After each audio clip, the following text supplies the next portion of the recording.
France, जो इस वक्त रुए जमीन की जहन्नम है और सबसे गलीज मुल्क है, जिस फ्रांस ने हमारे नबी पाक की तौहीन की, माज़अल्लाह कार्टून्स बनाए, माज़अल्लाह तौबा अस्तग़फिरुल्लाह, खाके बनाए और मुसलमानों के दिलों को दुख पहुंचाया।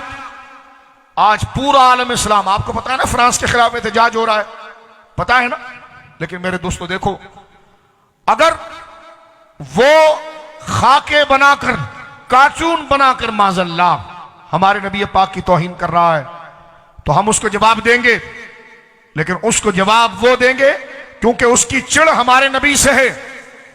तो हम उससे कहेंगे कि तू मोहम्मद सल्लल्लाहु अलैहि वसल्लम से चिढ़ रहा है और हम मोहम्मद अरबी के गुलाम हैं, तो फिर मोहम्मद अरबी का साथ कैसे होगा जब उनके निजाम को जुड़ा जाए, जब हमारे चेहरों पर दाढ़ियां हो।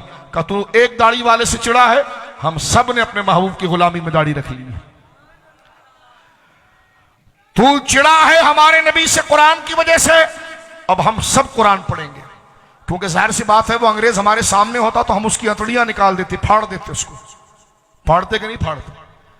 मिलकर कहो, गुस्ताख नबी की एक सजा। ये सर जो है ना, ये सर, ये तन से जुदा, जो नबी की गुस्ताखी करे उसकी गर्दन उतारी जाती है। बोलो सुभान अल्लाह। तवज्जो है, वो जिंदा रहने का मुस्तहिक नहीं। कुत्ता अगर बावला हो जाए तो उसको मार डालो, उससे मुआशरा बच जाएगा। वो डाकू जो लोगों को लूट रहा है उसको मार डाले, पुलिस मार देती है, इदारे मार देते हैं, क्योंकि वो इंसान को मारना नहीं होता, वो शैतान को मारना होता है। उस एक गलीज आदमी की वजह से सारा माशरा परेशान था, उसको मारने से सारा माशरा बच गया। क्यों? इसलिए कि माशरे की इज्जत। तो लिहाजा कायनात की सबसे बड़ी अजमत वाली शख्सियत जनाब रसूलुल्लाह है, जो उनकी तौहीन करे उसने सारे लोगों को मुश्तइल कर दिया। तो उस खबीस को मार कर सबको सुकून पहुंचाया जाए। बोलो सुभान अल्लाह।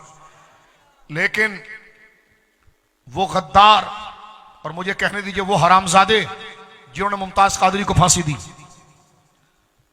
वो हरामजादे हैं सारे, उन्होंने फांसी दी, तो इससे इस्लाम का फायदा हुआ या दोबारा काफिर ने तौहीन की? लेकिन मेरे मुसलमानों, इस कानून को याद रखो कि गुस्ताख नबी लायक इज्जत नहीं। लोग कहते हैं हम आपको वीजा नहीं देंगे। मुझे बताओ, मैं बहुत अदब से अपनी बेटियों माओ भी सुन रही हूं, उनके अदब के साथ, कोई गोरा आपको यह कहे कि हम आपको अमेरिका का वीजा देते हैं लेकिन आपने अपनी बेटी का सौदा करना होगा, कोई बंदा ये जुमला सुन सकता है? अपनी बहन का सौदा करना होगा, कोई बंदा सुन सकता है इज्जत वाले रिश्ते के पास? तो मेरे दोस्तों, नबी की मोहब्बत तो माँ और बेटी से कई ज्यादा है। वो अगर वो ये कहे कि नबी की गाली सुन लो और वीजा ले लो, हम कहते हैं जनाब ये तो बहुत दूर की बात गाली है, तू हमारी नबी के लिए तेवर चढ़ाए, तेरा वीजा भी नहीं चाहिए, हम तेरे सर को तेरे बदन से उतार दें। बोलो सुभान अल्लाह। गुस्ताख नबी की एक सजा। काफिर का इलाज सिर्फ जिहाद है। काफिर का इलाज, बोलो, जिहाद है। गुस्ताख नबी की एक सजा, तन से जुदा, सर तन से जुदा। गुस्ताख नबी की एक सजा, सर तन से जुदा, सर तन से जुदा। सुन लो हरामजादो, मुसलमानों के दिल छन्नी है, हम उस बंदे की हिमायत नहीं कर सकते जिसने हमारे नबी को धोखा दिया है।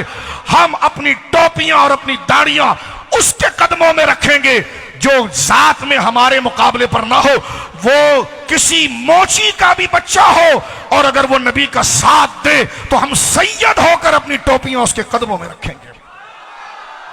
लिहाजा मेरे दोस्तों, इस बात को जहन में रखें, हम गुनाहगार हैं लेकिन गद्दार नहीं। ये मुल्क मिला है इश्क रसूल पर। फ्रांस ने मुसलमानों के दिलों को काट के रख दिया है। हम मर तो सकते हैं लेकिन रसूलुल्लाह से गद्दारी बतला दो गुस्ताख नबी को।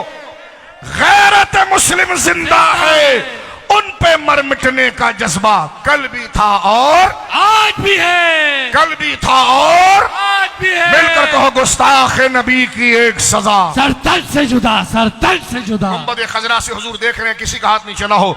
गुस्ताख नबी की एक सजा, सर तन से जुदा, सर तन से जुदा। लिहाजा मुझे ये बात बताओ, जो बंदा आपके बाप को गाली दे आप उसकी दुकान से नहीं खरीदते, जो आपको गाली दे आप उसकी कंपनी से नहीं खरीदते।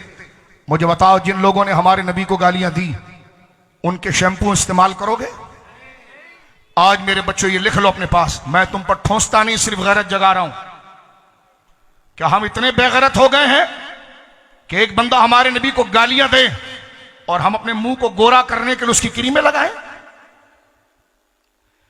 एक मुल्क हमारे नबी को गालियां दे और सरकारी सतह पर देखो कितनी बड़ी बदमाशी है, कितना बड़ा।